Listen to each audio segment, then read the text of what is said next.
Então, assim, chamado na sua vida. Boa tarde, Vitória. Boa tarde, pessoal que nos acompanha. Feliz de estar aqui, né? Essa oportunidade de chegar em tantos lugares, né? Através do podcast, através desse trabalho tão lindo que a Junta de Missões Nacionais, fala mundiais, não, nacionais, tem realizado e tem sido algo bem legal. E agora, com a nova liderança, pastor Fabrício também à frente, né? E saudando ele também, saúdo os nossos missionários aí e todo o pessoal envolvido com missões nacionais. Vamos lá, chamado, né? Eu tenho 20 anos que eu tenho trabalhado, né, de forma integral, realmente, com igreja, né, e eu falo organizações do terceiro setor, não só na igreja local em si, mas organizações que têm apoiado a igreja, como a LifeShape, né? A LifeShape é uma organização que está lá para desenvolver líderes, mas para apoiar a igreja. Então, toda a liderança que a gente trabalha é a partir da igreja local, né? Um cuidado que a gente tem tido é de não competir com a igreja local. A gente entende que a esperança do mundo é a igreja, né? O que Jesus deixou para o mundo foi a igreja, né? Nós somos igreja, né? Apesar de trabalharmos em organizações para-eclesiásticas, nosso chamado é como discípulos de Cristo Jesus. Mas eu venho de uma família, né? A minha mãe é uma professora, sou filho adotivo, né? E fui parar num lar, né? Onde meu pai não era um crente. E foi um tempo muito sofrimento ali na infância. Minha mãe ela deixou de participar uma época da igreja para poder casar com meu pai. E aí a gente foi abraçado por uma igreja, né? Na época eu já morava em Brasília e aquela igreja, a primeira igreja batista Taguatinga, foi a igreja que nos abraçou, a igreja que nos acolheu, né? Logo depois eu fui ser ouvido do pastor Moisés, que meio que me adotou como um pai, né? Então eu falo assim que eu tive 3 processos, né? Eu tive o pai biológico que não quis, eu tive o pai adotivo que não foi um bom sacerdote, e eu tive o meu pastor que me adotou, e realmente foi essa figura paterna, né? que eu sempre tive. E desde pequeno minha mãe encontrou na igreja esse apoio, né? Essa comunidade evangélica, né? A igreja ela é resposta para as mais diversas necessidades, e entre elas também para essas famílias que a gente chama família disfuncionais, né? Da qual eu vim. Então, muito sofrimento, muita luta, né? Eu fui uma criança que a gente fala assim que tinha tudo para dar errado, né? Bem problemática. A primeira escola que eu fui expulso eu já tinha 7 anos de idade, né? E com muitos traumas da infância e armava muita confusão, brigava, e as escolas não muito preparadas para poder, acho que, e aí é difícil usar essa palavra, mas acho que é a palavra correta, né? Suportar, né? Esse tipo de situações. E aí a gente era meio que tirado ali da escola e procurado. É a reação, né? Mais comum, né? Mais comum.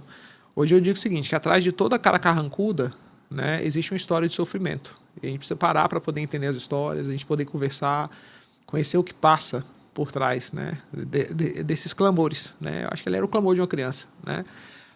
Mas meu pastor me abraçou, né? E aí eu fui estudar, me formei depois, fui ser professor da Secretaria de Educação, né? Estava como funcionário público. E um dia Deus falou muito claro no meu coração para ir para o ministério pastoral, né? Fui conversar com o meu pastor velha guarda, né? Falou assim, não acredito em pastor de tempo parcial, vai lá e vem ser seminarista da igreja. E assim foi, eu saí, né, do serviço público, fui ser seminarista da Igreja Batista Esperança, em Taguatinga. Meu pastor hoje está lá no Pará, pastor Valcir, né? Foi o pastor que me acompanhou, pastor que me criou, né? Que eu falo pastor Moisés. Teve um dia que ele chegou para mim e falou assim, até aqui você andou comigo, foi muito bom, só que agora você precisa de outras referências também. Eu quero que você conheça outros pastores, você precisa conhecer uma outra igreja. Que legal. E eu lembro que na época aquilo para mim foi uma... Porque assim, eu já vinha numa sequência de abandonos, né? Uhum. Aí eu falei assim, poxa, meu pastor me abandonou, ele me chamou e falou para ir para uma outra igreja, o que será que eu fiz? Por que ele não quer mais eu perto dele, né? Mas hoje, 20 e poucos anos depois, eu consigo olhar para trás, né? Eu vejo que ele conseguiu ver coisas que eu não via. Foi um grande investimento, né? Foi um grande investimento, né? E ele falou, você precisa ir, aqui vai ter um limite, né? E tinha uma expressão que ele falava assim, eu não quero colocar teto, né? E ele falou assim, você precisa ir. Que precioso. O fato de eu ir foi que eu conheci a Mariana, porque a minha esposa, porque a gente começou a trabalhar com os acampamentos de juventude, né? Ou de uma igreja, ou de outra igreja. Pastor Valcir, visionário, viu? Demais. A gente se conheceu. Eu lembro de uma conversa que a gente teve, o pastor Valcir, em 2003. Eu estava trabalhando com a Jumob, que era a Juventude Move Brasília, e fazia parte do conselho da JBB, que naquela época chamava Jumoc, né, Junta de Universidade. A pastor Walter falou assim, olha, nossa igreja vai investir em você porque a gente vê liderança em você. E eu estava até agora lá em Mato Grosso do Sul, né, falando lá para os líderes, e eu lembro que a primeira viagem que eu fiz, fui ser coordenador da região centro-oeste da Jumoc, e a Jumoc naquela época sem dinheiro, né, e as igrejas meio que ajudavam a gente. E aí o pastor Valci, ele levou a igreja para pagar a minha passagem e me dar um dinheiro para me alimentar naquela primeira viagem que a gente foi fazer. E ele falou assim, você precisa conhecer o campo, você precisa conhecer as igrejas, porque a gente está investindo que você vai ser um líder na denominação. Então, assim, está falando assim de uma conversa de 22 anos atrás, né? Ano passado ele esteve lá em Brasília, hoje ele é pastor lá em Rondônia, no Pará. Aí ele me chamou e falou assim, você lembra de uma conversa que a gente teve naquela sala? E ele é bom de memória, estava fulano, ciclano. Falei, pastor, eu lembro. Aí ele falou, chegou o dia, né? Agora você está aí, né? Então, assim... Que legal. Eu acho que são líderes que conseguem ter uma visão clara do futuro, né? Então, minha história tem muito a ver com isso. Então, de pessoas que investiram na minha vida, né? Eu sou um cara, assim, extremamente grato pela vida da nossa denominação, né? A denominação batista, ela investiu na minha vida e eu não falo não é num recurso financeiro. É de acreditar, é de suportar, é de abrir espaço, né? A minha família é uma família carente, né? Tipo, uma família pobre. Minha avó foi zeladora da primeira igreja batista de Vitória, né? Meu avô morreu muito jovem, né? Com cistossomose, foi na época do garimpo. E minha avó ficou com 8 filhos. E uma semana que ela disse que não tinha comido nada, não tinha nada para comer em casa. E alguém bate na porta dela, quando ela abre a porta, ela já tinha perfilado os meninos, aguardando a morte chegar, porque não tinha comida. Era o pastor Nilson Amaral Fanini, né, que era naquela ocasião pastor da primeira igreja batista de Vitória. E falou, Deus me mandou vir aqui e deu comida para minha avó, desceu com cesta básica e tudo, parou para ver a história dela e levou ela para ser a zeladora da primeira igreja, né? Isso foi em 1964. Ano passado, nos 120 anos da PIB de Vitória, eu preguei lá. E aí eu falei assim, eu estou aqui hoje porque um profeta de Deus, ouvindo a voz do Senhor, colocou azeite na botija da viúva. Há 60 anos atrás. Aquele pastor era o pastor Nilson Amaral Fanini, e ele trouxe a minha avó para ser zeladora dessa igreja. Então, hoje, 60 anos depois, quem estava pregando naquela igreja era o neto da zeladora, né? E aí eu falo assim, meu pai foi dependente químico, né? Então, ele foi interno da Cristolândia. A primeira Cristolândia abriu lá em São Paulo, levei meu pai, depois ele internou em Brasília, né? Todo aquele processo. Então, eu falo assim, a gente tem uma denominação que ela investe, mas ela dá oportunidades, né? Você tem hoje na diretoria da convenção alguém que é neto de uma zeladora, né? Filho de um dependente químico que passou pela Cristolândia. Eu conheço poucas denominações que permitem, né, os seus membros, aqueles que fazem parte, ter essa experiência e chegar em lugares assim, né? Então eu louvo a Deus muito. Temos problemas? Temos, né? Todos os lugares têm. Um lugar que tem eu e tem você vai ter problema, né? Guarda isso aí no seu coração. Se você está lá, tem imperfeição, porque nós somos imperfeitos. Mas a gente tem uma denominação que permite isso, né? E eu louvo a Deus, porque nesse histórico de vida, eu tive uma denominação que me permitiu crescer, e aqui eu constituí família, conheci Mariana. Mariana foi radical da turma de Missões Nacionais, primeira turma radical latina. Que legal. Uma mulher extremamente abençoada por Deus, uma crente em Cristo Jesus, uma líder, uma serva, um exemplo de mulher, aquilo que a Bíblia escreve como mulher virtuosa, se encontra realmente na vida da Mariana. E Deus nos deu a oportunidade de ter 3 filhos, né? João Pedro, Felipe e Lucas, que são bênção. Hoje eu pastorei uma igreja, estou trabalhando na Life Shape, estou ligado aqui com as coisas da convenção também. Então, esse é um pouquinho da minha história. Que legal, pastor. E aí, nessa caminhada desafiadora, né? Mas que alguém investiu, olhou, falou assim, vamos investir na sua vida, uma igreja que investiu, não só na sua vida, né, mas na vida da sua família. Em que momento surgiu a paixão pela liderança ou a direção de que você trabalharia ajudando na formação de outros líderes? Na Life Shape, a gente pergunta assim, o que é liderança, né? O que é um líder, né? A gente fala que um líder é alguém que carrega no coração um desejo inabalável por servir. Líderes servem. Geralmente o pessoal fala, né, qualquer definição que você der para liderança serve, né? Existem mais de 6.000 definições, né, do que é liderança. Mas quando a gente olha para Cristo Jesus, a gente vê um Cristo que não precisava ser esse líder servidor. Perfeito. E ele serve. Ele poderia ser alguém que só para ser servido, né? Mas, ao mesmo tempo, a gente vê ainda na vida de Jesus que ele serve a partir da sua história de vida.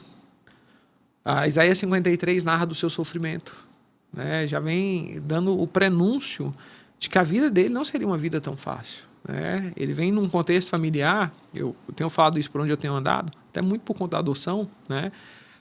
Imagina Maria, muito nova ainda, eu fico pensando ali nos seus 14, 15 anos de idade, né? Perdão, eu ia falar seus 16 anos, chegando na primeira igreja batista de Nazaré dizendo que está grávida. Imagina a repercussão que deve ter sido aquela notícia, né? O próprio José, quando vai receber a informação, ele corre. Ele fala, não, vou assumir essa criança. Pessoa, um anjo aparecer lá, ó, José, volta, assume a criança, casa, porque o menino realmente ele é de Deus. Fico pensando agora aquele casal jovem chegando na igreja, né, e dando aquela notícia, ó, Maria está grávida, a gente não casou ainda, né, e todo aquele processo. Então já penso que foi um dilema na família. Depois a gente vai olhar no ministério na vida de Jesus que os irmãos dele tentam persuadi-lo para ter uma forma de viver diferente do que ele propunha, né? De serviço, um caminhar mais humilde, um caminhar mais manso. Ele queria o holofote dos irmãos, ser o popstar, né? Ali da época. Jesus ele muda.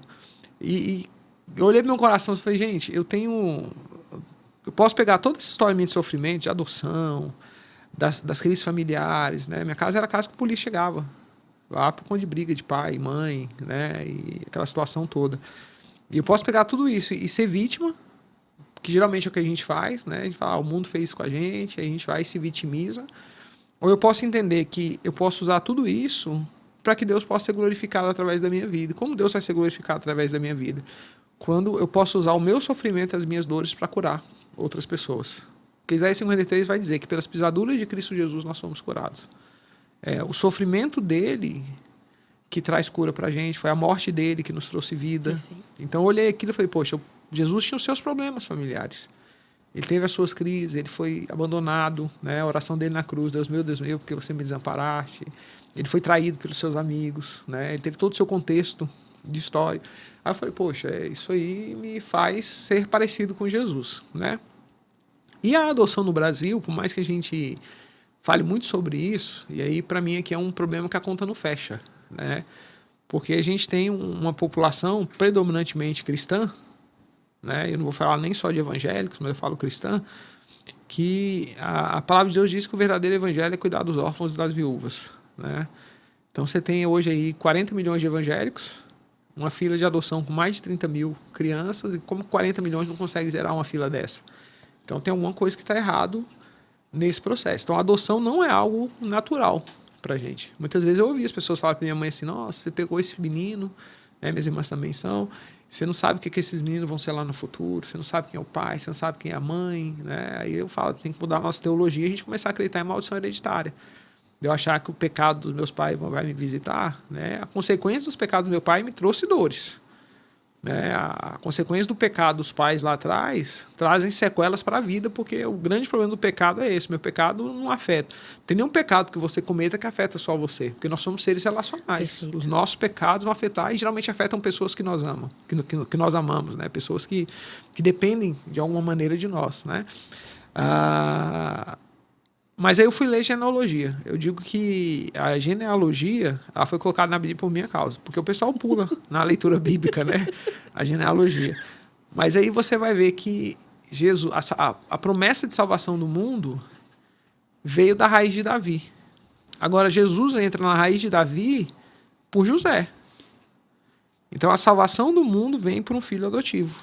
E a Bíblia vai dizer que nós somos adotados, né? Através do sacrifício de Cristo Jesus. Eu falei, gente, família de Jesus tinha problema, a minha tem. Ele era adotivo, eu também sou adotivo. Então tem muita coisa, né? Então eu vou tocar a vida. E aí eu decidi realmente colocar minha vida à disposição do Senhor, né?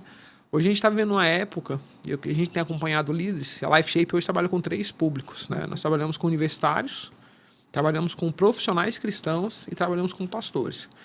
Independente da idade, né, do contexto, né, ali de vida que estejam, eu vejo que a maior crise que as pessoas hoje têm é propósito. É de entenderem a sua vocação. Né? A nossa vocação é o quê? Glorificar a Deus. O nosso chamado, a partir de onde nós fazemos isso. Você pode ser um médico bem-sucedido. Se você não entendeu que a sua vocação é glorificar a Deus, a medicina para você foi só um meio de ganhar dinheiro. Você não está exercendo o ministério. Você não está exercendo o seu chamado. Né? Eu não falo que chamado é só quem está no ministério pastoral, quem vai para o campo missionário, quem está servindo uma igreja local de forma integral. Não, nós somos seres integrais. Né? E quando eu comecei a ter essa compreensão, aí eu falei assim, agora a gente pode ajudar outras pessoas. E aí foi o que eu falo, quando eu entendi o meu propósito. Propósito, o porquê Deus me chamou.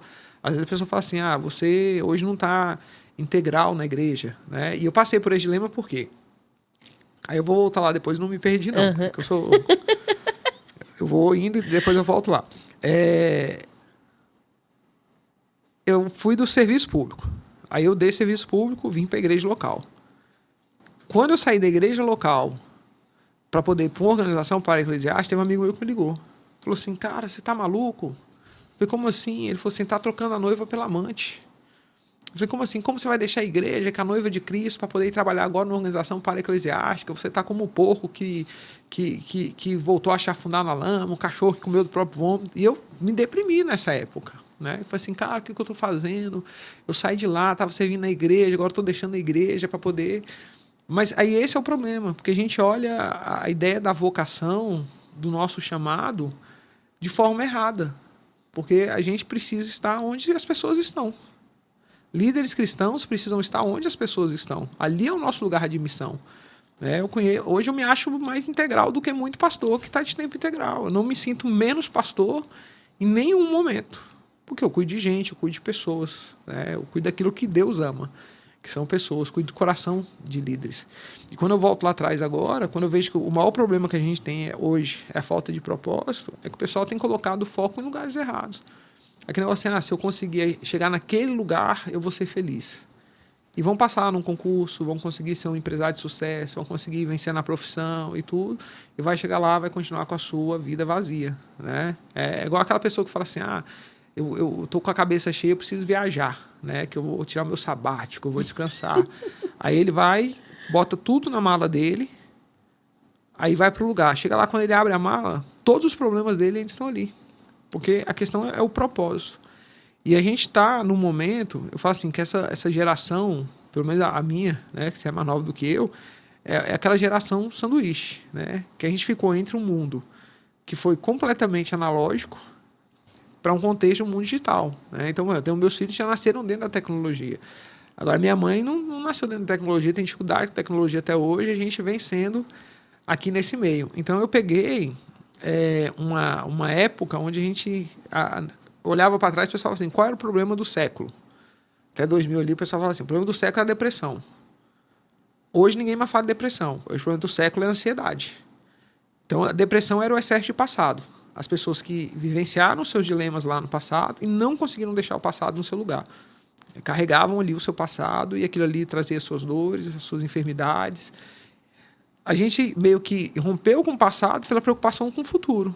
E hoje a gente vê toda uma geração que ela está ansiosa. Depois de uma pandemia, depois de tantas coisas, né? Instabilidade de governo, econômica, tudo. O pessoal fala assim, nossa, como é que vai ser o futuro? Né? A gente faz um acampamento com crianças, onde grande parte das crianças estão tomando medicação. Coisa que a gente não ouvia lá atrás. Crianças tomando medicação emocional para as emoções. Né? A gente saiu criando um monte de sigla para poder dar laudo para as crises que as pessoas têm enfrentado hoje. Né? E o que eu vejo que é tudo isso quando a gente olha assim, de forma bem prática, quando você senta na mesa e vai conversar, é a falta de propósito. A falta de entender o seu chamado. Perfeito. E de que está exercendo. Então, quando a Life Shape ela se propõe, e aí você vai ver, a Life Shape não tem as grandes turmas. A gente tem são pequenas turmas. Porque a gente quer trabalhar muito no manual. A gente entende que há beleza no sentar na mesa, há beleza no compartilhar histórias, a beleza é a gente construir algo em conjunto. Né? Então, quando eu vi isso na Life Shape, eu falei, poxa, aqui é um bom lugar para poder servir. Né? E a Life Shape é interdenominacional, então você trabalha com... Eu sou batistão, assim, eu gosto da minha denominação, né? Mas eu entendo que existe vida lá fora. Perfeito. Né? O reino de Deus, e Deus chamou a gente para construir um reino, não castelos. Né? Então, se placa de igreja fosse boa, eu ficava do lado de dentro, ficava do lado de fora. Né? E eu tenho visto Deus usar gente muito boa em vários lugares. Amém. E para mim tem sido cada vez mais assim gratificante poder fazer parte daquilo que Deus tem feito no mundo. Né? É interessante pensar que existe uma liderança, existe um estilo de liderança sem Jesus, né? A liderança que a gente vê no mundo e uma liderança vinda de Jesus, com a liderança que eu costumo dizer que é completamente contrário de uma liderança que a gente enxerga fora dos padrões de Jesus. E aí eu me recordo de uma história da Bíblia que é do rei Josias. Rei Josias, lá no período dos reis de Israel, em que teve ali gerações antigas de pai e avô sendo péssimos reis para o povo de Israel, né? Sendo o livro havia sido esquecido, havia sido perdido, e aí Josias perde o pai muito novo por conta da dureza do coração e da ruindade mesmo. Ele assume muito jovem e mais na frente, ele quase adulto, encontra o livro que havia sido escrito das leis, o livro da lei. E eu lembro, e me marca muito essa história, especialmente por trabalhar na Cristolândia, a gente falar muito com as acolhidas sobre isso. Mas quando o rei Josias encontra o livro, e o livro é lido, e ele percebe que o povo de Israel estava completamente perdido, a primeira coisa que ele faz, ele falou assim, parou tudo. Nada disso tá certo. E ele causa uma grande revolução no povo de Israel. E a minha reflexão é sempre quando Jesus entra na cena. Não importa quem você tenha sido. Jesus muda a nossa forma de pensar. E isso também está ligado à forma como você lidera. Isso também está ligado à forma como você age. E uma liderança que serve, uma liderança que está disposta a ser diferente daquilo que a gente tanto ouve, por exemplo, no mundo corporativo, fora da igreja. E que é um padrão de Jesus. É um padrão de liderança de Jesus, que transforma a realidade de alguém e que fala assim, olha, a liderança é por meio do serviço. O povo esperava, por exemplo, quando Jesus veio, esperava um líder político. Sim. E Jesus não tinha nada daquilo que as pessoas esperavam. Pegando esse gancho de Josias aí, a gente pode dizer o seguinte, quando Jesus chega, ele quebra os altares. Quebra. Né? A gente consegue reconhecer os ídolos que a gente tem no nosso coração. Né? Alguém já falou de forma muito sábia, né? Que o nosso coração ele é uma fábrica de ídolos. Uhum. Né? E quando a gente tem um encontro com Jesus, aí, por que a liderança servidora não é a norma? Né? Porque a forma que o pessoal hoje vende, né? A ideia, quem está num egocentrismo, né? Muito grande e correndo, é a ideia de que eu vou usar as pessoas para poder alcançar meu objetivo. Aí eu falo hoje que no mundo onde todo mundo quer ser flecha, Jesus está chamando a gente para ser arco. Porque a gente fica assim, não, você vai mais longe, ó, você pode ter o que você, ó, toma posse, ó. E Jesus vem e muda isso, esse contexto, né? Ele fala assim, não, eu vou auxiliar você no seu crescimento. Entenda que isso aqui é um ponto que, onde eu tenho passado, tenho falado. Porque o pessoal entende errado o que é liderança servidora. Porque carregar a caixa não é liderança servidora. Carregar a caixa é liderança servil. Ah, eu sou um líder muito servidor. O que você faz? Não, porque eu carrego as caixas. Cheguei lá, arrumei as cadeiras da igreja. Ah, eu lavei o banheiro. Não, isso não é um líder servidor. Isso é um líder servil. Um líder servidor é quando eu consigo olhar para o outro, eu consigo enxergar na vida dele coisas que ele ainda não viu e eu vou ajudá-lo e desenvolvê-lo na sua liderança para ele conseguir alcançar lugares maiores. Aí, quando eu volto àquela ideia do suporte, às vezes eu vou aqui me abaixar para que ele possa subir nos meus ombros. Né?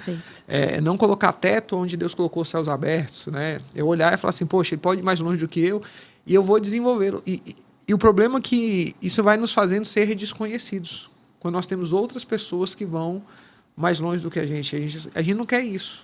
A gente quer usar as pessoas para que o nosso nome fique na história. Você usou um exemplo bíblico, eu vou usar um aqui também, né? Da história de Ruth e Boaz. Né? Boaz, o resgatador. Né? Mas quem tinha o direito de casar com Ruth não era Boaz. Era um primo do marido de Ruth que havia morrido. Né? Elimeleque. Né? E quando ele vê a possibilidade de casar, ele fala, não, mas se eu casar com ela, eu vou ter que dar o nome do meu primo. Eu não vou poder colocar o meu nome nele. E o que, então, o constrange e o leva a não casar é a ideia de que o seu nome vai ser perdido. O Boaz não leva isso em consideração. E ele casa. Na genealogia de Jesus está o nome de Boaz. O nome dele continuou na história. A gente não sabe nem o nome desse que abriu mão do casamento com Ruth. Aquele que estava preocupado em ter o seu nome na história, hoje não é conhecido.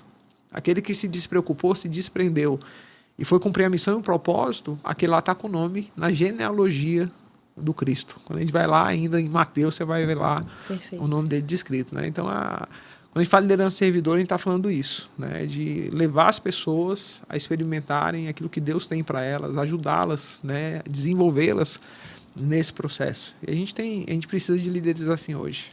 Perfeito. E pastor, como se desprender desse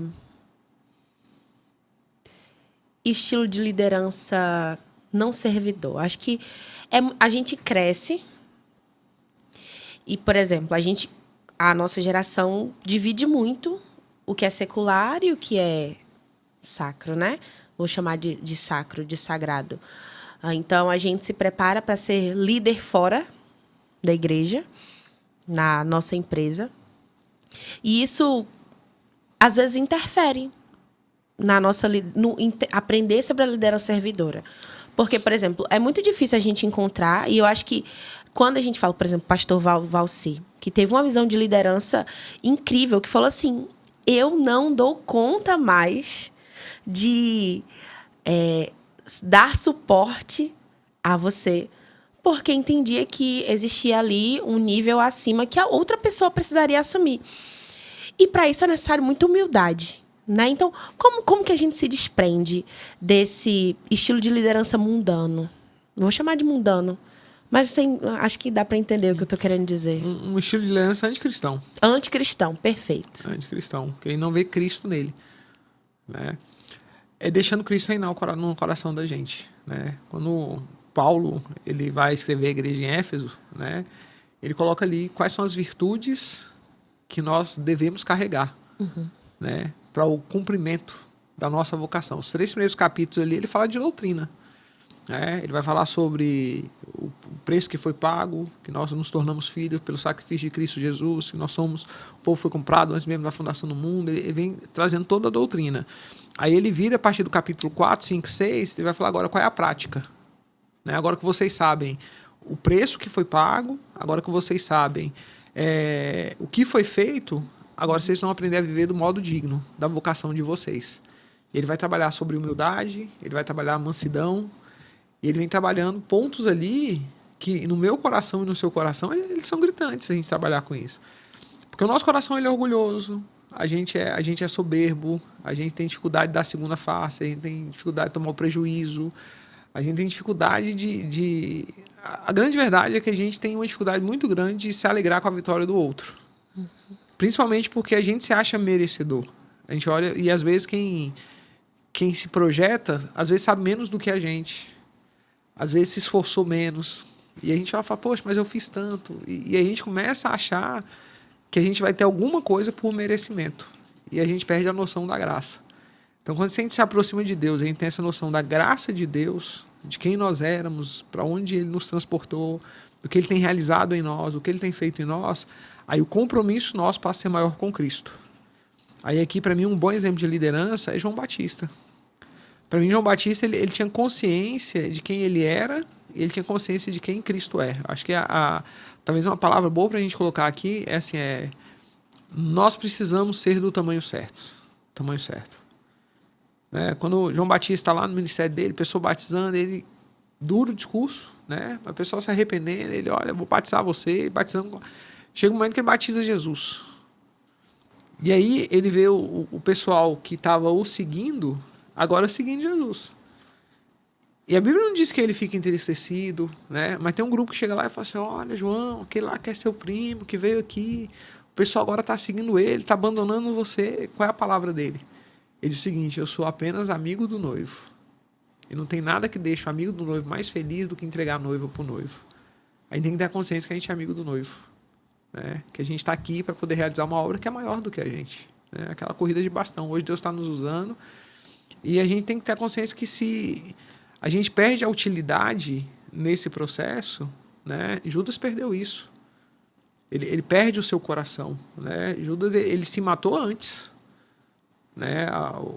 A corda ali, o pular do precipício, né? A gente vai ter dizendo que ele se jogou, né? No precipício.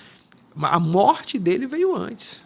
Com atitudes que ele tinha tomado, né? O isolamento, né? A quebra do relacionamento com o Senhor, a traição. E às vezes a gente vai quebrando tudo isso. A gente fala assim, ele se perdeu. Né? Ele já estava perdido. Né? Aquilo ali culminou a revelação de quem ele era. João Batista, ele fala, sou amigo do noivo. Né? Acho que é essa consciência que nós precisamos ter. Nós somos amigos do noivo. E a gente, para não ouvir aquela expressão que Pedro, quando vão eleger Matias, disse, que outro tome o seu lugar. A obra de Deus ela vai andar melhor com a gente. Mas ela não vai deixar de acontecer se nós não estivermos dispostos a fazer. Porque a obra é de Deus, né? Ela é santa, né? Como já disse Luiz Carvalho, e ela vai continuar, né? E para a gente é privilégio fazer parte. Que legal. E isso, você falando, me lembrou muito do meu processo. Né? E eu acho que é importante falar que ninguém está pronto para nada. Eu lembro que quando o Senhor me chamou para o campo, eu era um potencial líder na minha igreja, ainda muito nova, mas eu via a necessidade de muitas coisas e estava disponível para fazer. E eu lembro que eu me questionei quando eu vim para o campo, falei assim, quem vai ficar no meu lugar? Eu tive essa audácia, pastor, de falar assim, mas quem vai assumir o meu lugar? E quando eu saí, pessoas bem melhores que eu assumiram e fizeram um trabalho muito melhor do que eu. E ali meu coração foi muito quebrado, assim, por Deus, de entender que precisava que fosse feito. Não importa se era eu, se era outra pessoa. E a outra pessoa que chegou fez ainda melhor do que eu, no lugar que eu estava. E ali eu entendi e falei assim, Deus não precisa do meu serviço. Ele vai fazer com que as coisas sejam feitas por quem Ele quiser. E esse é um passo muito importante na minha caminhada de liderança.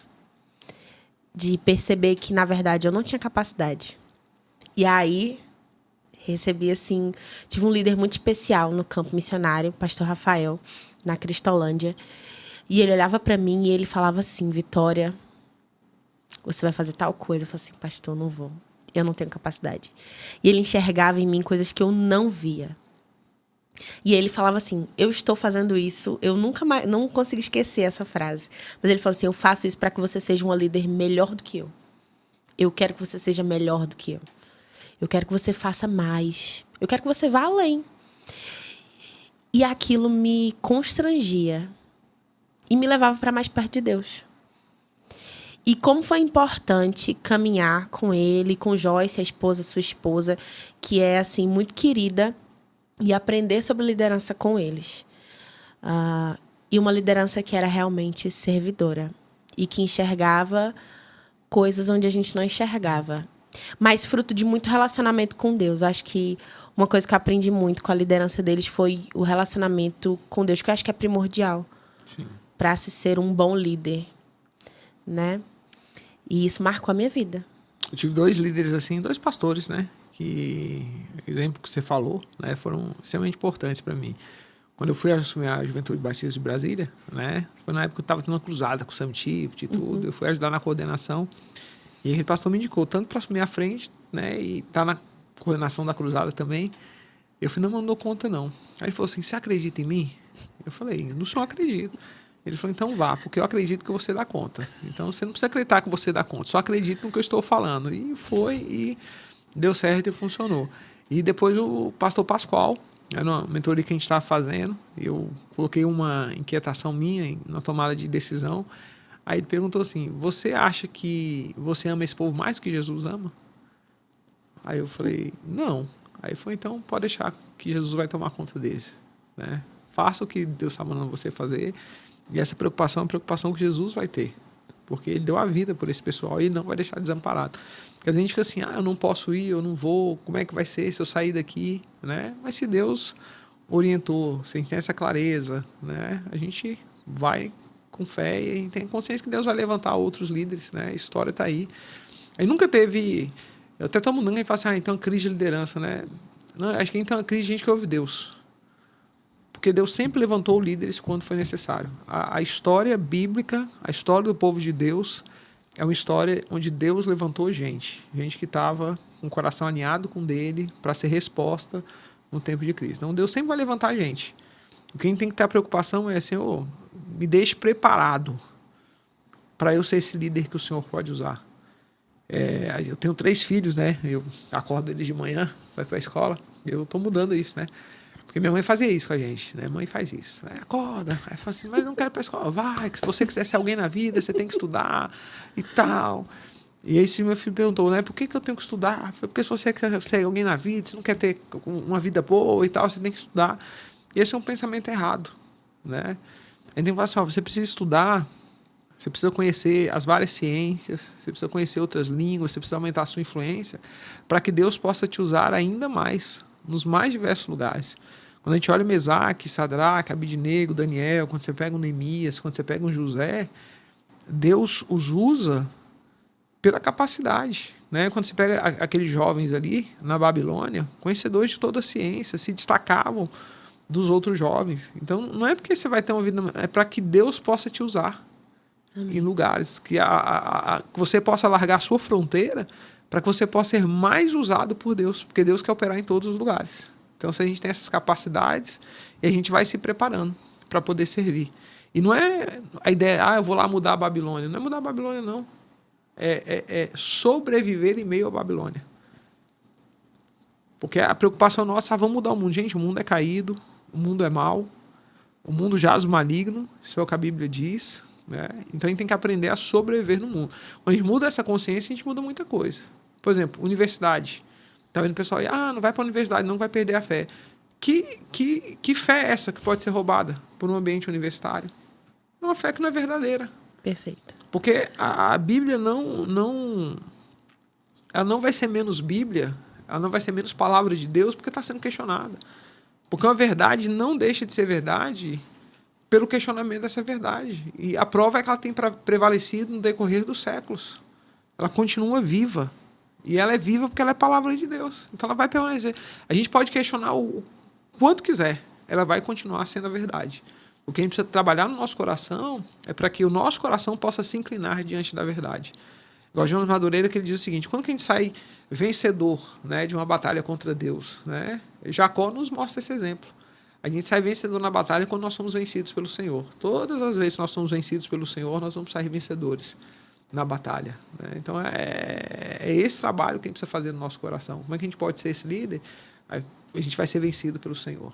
A gente vai ser vencido no nosso orgulho, a gente vai ser vencido na nossa soberba, a gente vai ser vencido nos nossos achismos, a gente vai ser vencido na maneira que a gente tem de ver o mundo. Eu brinco lá, tem um seminário lá na igreja do Pedro, que ele tá falando disso. Eu falo assim, tem muita coisa que eu sou a favor, mas a Bíblia é contra. Então, se a Bíblia é contra, aí eu vou seguir o que a Bíblia diz. Tem coisa que eu quero, mas a Bíblia não quer, então a gente vai e segue o que a Bíblia quer o mais certo. É isso aí. E toca a vida. Você trouxe uma fala sobre como acorda seus filhos, e isso me fez perceber que a liderança anticristã é muito infiltrada, né, na nossa vida rotineira. O fato de, por exemplo, a gente preparar os nossos filhos para serem grandes pessoas. Estude porque você precisa ser uma grande pessoa. Eu dei aula na Secretaria, Vitória, de Educação, né, para jovens. Uhum. Eu fiz um questionário uma vez com esses jovens, né, perspectiva de vida, mundo, família, emprego, tal, aquele negócio todo. Era um questionário com 50 perguntas. Aquela escola ali, grande parte não cristãos, ou com cristãos, mas, né, ali a maioria não professa, tudo. Peguei o mesmo questionário e apliquei para os jovens da minha igreja quando eu fui pastor de juventude. E eu achei interessante porque as respostas eram as mesmas. E eu falei, gente, os ídolos do coração dos meus jovens, que estão aqui dentro da igreja, são os mesmos ídolos das pessoas que estão lá fora. Aí a gente fala assim, a igreja, ela... Por que a gente não tem crise? Por que não tem perseguição? Porque os nossos deuses são os mesmos. A gente não causa aquele sentimento das pessoas, que a Bíblia diz que nós somos o bom perfume de Cristo. Para quem tem Cristo Jesus, tem cheiro de vida. Para quem não tem, é cheiro de morte. A pergunta é, qual é o perfume que a gente tem exalado? Alguém fala assim, quando a igreja for perseguida, ela vai ser melhor. Não, quando a igreja for melhor, ela vai ser perseguida. Porque quando a gente pega o sermão ali da montanha, as bem-aventuranças, diz o seguinte, olha, ele termina dizendo o seguinte, olha, que bem-aventurado, felizes vocês serão quando forem perseguidos por causa do meu nome. Mas ele coloca lá os humildes de coração, os pacificadores. Mas aí a gente foi rompendo, né? O fome e sede de justiça. A gente não tem fome e sede de justiça. A gente não procura o viver o ambiente de paz. A gente não carrega essa humildade no coração. Então, quando a gente vai olhar isso aí os nossos deuses se confundem com os deuses do mundo. Então, não tem por que as pessoas olharem para a gente e falarem assim, olha, a gente está tendo problema com eles. Não. Porque os desejos são os mesmos, né?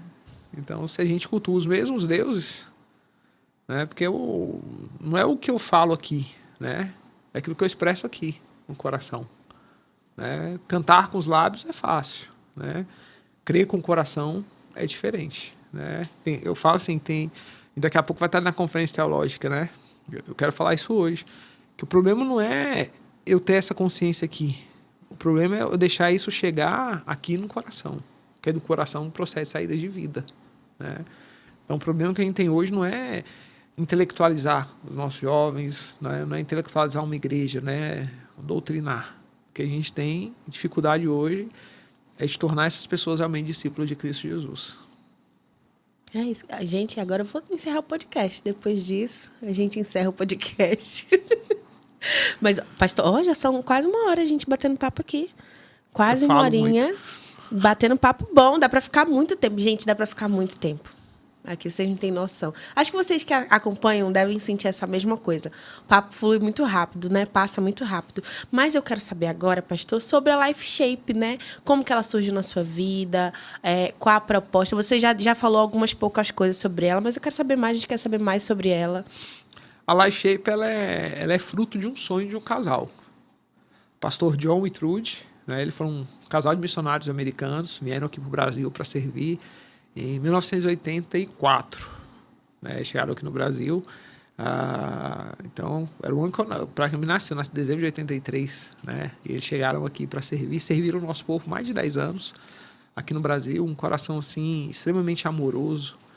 Tem gente assim, que tem cheiro de Deus. E esse casal, eles têm cheiro de Deus. Né? Eles têm 2 filhos nascidos aqui no Brasil, plantaram uma igreja aqui no Rio de Janeiro, plantaram uma outra igreja em Brasília, e eles foram trabalhar na época na antiga junta de Richmond, né? Hoje é a AMB. E durante o período que eles estavam aqui, eles desenvolveram um projeto que chamava Larum Shape Center, que era um orfanato, que trabalhava com crianças, né? Voltaram para os Estados Unidos, né? O orfanato acabou não dando continuidade com o tempo, mas Deus colocou no coração deles esse desejo de desenvolver líderes. Eles são apaixonados por jovens, eles são apaixonados por igreja. Eu falo assim, eles amam aquilo que Cristo Jesus ama. Né? Eu acho que eles vêm assim, tem aquele...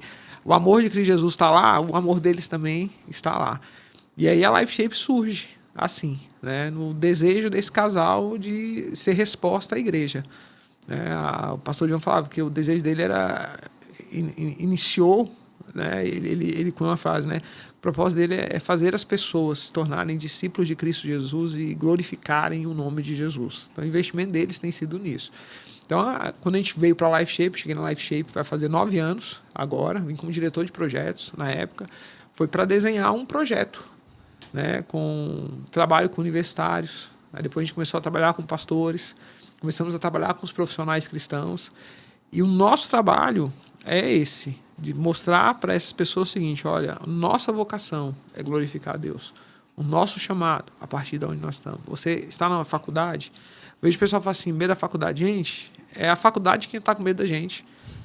Eles tinham falado assim, ó, aqueles que estão alvoroçando o mundo chegaram até aqui. A gente está com medo, não. Eles que tinham que estar com medo. A gente era para estar tendo as grandes discussões. Franz Schaeffer diz que as trevas brilham, né? As trevas elas vão brilhar onde a luz deixou de brilhar, né? As trevas encontram espaço onde a luz deixou de brilhar. A gente fala assim, a educação foi tomada. Não, a gente abriu mão da educação. A arte foi tomada. Não, a gente abriu mão da arte. Porque no dia que a igreja ela entender que ela pode ocupar as áreas de influência, que nós somos sal, que nós somos luz, que nós somos seres em transformação, que nós não temos uma mensagem, nós temos a mensagem. A gente não é profeta do caos, a gente é profeta da esperança. A gente tem uma palavra que os corações anseiam. E se a gente ocupa esses lugares, e é isso que a gente trabalha na vida dos profissionais, esses lugares vão ser transformados pelo poder de Deus que opera em nós. Né? Pastores. A gente precisa cuidar do coração dos pastores. A gente fala, eles são gerentes da lojinha. Né? Se a gente, cuidar do coração de quem cuida. Né? Então, esse tem sido o nosso desafio ali. Então, a LifeShape, quando a gente abraçou esses 3 públicos, a gente viu que a gente trabalha com todo mundo. Você tem uma ideia, hoje a gente está tendo programação no LifeShape. Né? Eu vim para cá agora de manhã, amanhã cedo retorno para lá. A gente está tendo treinamento dos nossos professores. A gente está com mais de 40 docentes ali agora da LifeShape sendo treinados dentro do nosso modelo de jornada de liderança. Ao mesmo tempo, recebi a foto que agora a gente está treinando um grupo que vai trabalhar essa semana com 200 crianças num colégio lá em Brasília. Então, a gente fala assim, de mamanda caducando, a gente tem todo mundo dentro da LifeShape, porque a gente está aqui para apoiar a igreja. Né? E essa igreja hoje, que ela é multiforme, ela é intergeracional, porque em nenhum momento da história a gente teve 6 gerações convivendo junto. Aí eu falo assim, são 4 gerações, mas já estão apontando a 5ª geração. Aí fala, e a 6ª? A 6ª que a gente não conta, a geração silenciosa. Porque a gente começou a contar os baby boomers depois da Segunda Guerra Mundial. Fui agora lá na Bahia pregar, falei com a irmãzinha lá, eu falei, a irmã vai estar na mesa comigo lá na CBB, nos 100 anos da Bahia lá, 99 anos, mas faz 100 anos agora, dia 2 de julho, lá na igreja, cantando, pastor Eber Mesquita lá em Sinai. Aí, um outro irmão, mais de 100 anos, estava lá na igreja. Aí, algumas outras irmãs com mais de 90 anos, falaram assim, gente, tem uma coisa na Bahia, é o azeite de dendê, água de coco, que dá a longevidade aqui no povo, acarajé. Aqueles vários irmãos ali servindo.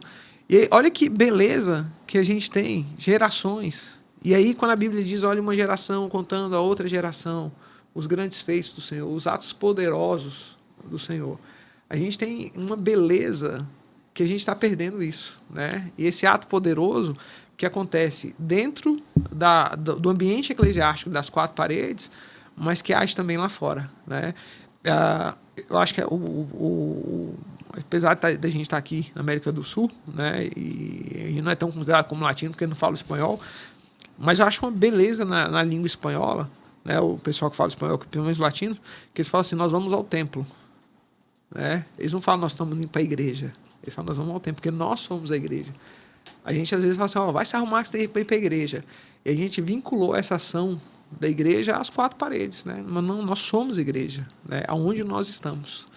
Então, a LifeShape veio com esse desafio, né? de cultivar discípulos de Cristo Jesus que temam a Deus, glorifiquem o seu nome e fazendo isso, fazendo outras pessoas também se tornarem discípulos. Né? Eu só posso dar aquilo que eu sou. Né? Não tem condição de eu colocar no coração do outro aquilo que eu não tenho. Então, antes da gente formar discípulos, nós precisamos ser discípulos.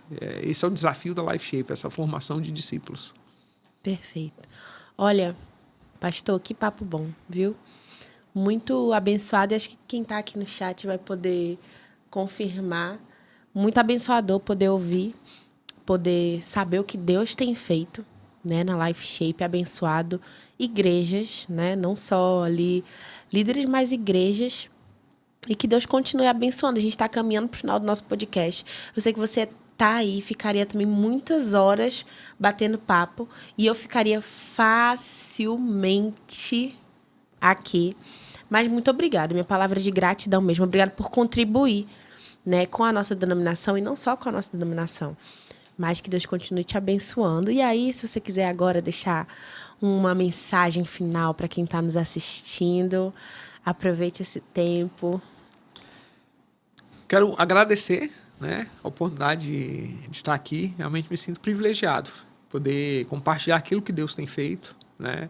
E não é na ideia realmente de se vangloriar, não. É mostrar que Deus pode usar pessoas, qualquer um que me usa, né? Então ele pode usar a sua vida, ele pode usar você, e Deus precisa de gente disposta, né? Deus quer usar gente disposta, né? Então se coloque à disposição do Senhor, e Deus ele vai fazer. E como LifeShape, se você quiser conhecer mais, se você quer forjar, né? Eu acho interessante que a Bíblia diz que Davi ele tinha um coração puro, um coração íntegro, mas ele também tinha mãos adestradas. Então a gente precisa de pessoas que coloquem seu coração diante do Senhor, mas que também preparem-se para poder fazer aquilo que Deus quer fazer através da vida deles. A Life Shape está aqui nessa disposição. Nós temos uma tríade de ensino. A gente fala que a gente está lá para formar os discípulos de Cristo Jesus, então é forjar o caráter de Cristo, mas desenvolver essa habilidade de liderança e promover uma experiência. Então, se você quer, na sua caminhada de liderança, né, ter essas 3 ações envolvidas, né, ser mais parecido com Cristo, ter as habilidades, e aí com bons professores, um bom material, com aquilo que a gente tem de melhor hoje, que a gente fala é a gestão do projeto e a liderança de pessoas. O problema que a gente tem hoje, às vezes, é que as pessoas querem gerenciar pessoas. Pessoas são lideradas, projetos são gerenciados. E ter uma experiência, eu quero te convidar a conhecer mais a Life Shape, quero me colocar à disposição de a gente poder conversar e ver como a gente pode servir você, servir a sua família, servir a sua igreja. Aproveita e deixa Instagram. Life Shape Brasil, né? Ou lifeshapebrasil.org.br. Você pode também me procurar Heber Aleixo no Instagram, Heber@lifeshape, e fica à disposição aí. Inclusive, recomendo os 2, conteúdos muito bons, viu? Tanto da Life Shape como do pastor Heber Aleixo. Acompanhe, só recomendo muito. Mas muito obrigada, pastor. Obrigado, Vitória, por esse tempo. Que Deus te abençoe. Você que está aí nos acompanhando, batendo papo com a gente, então que Deus te abençoe.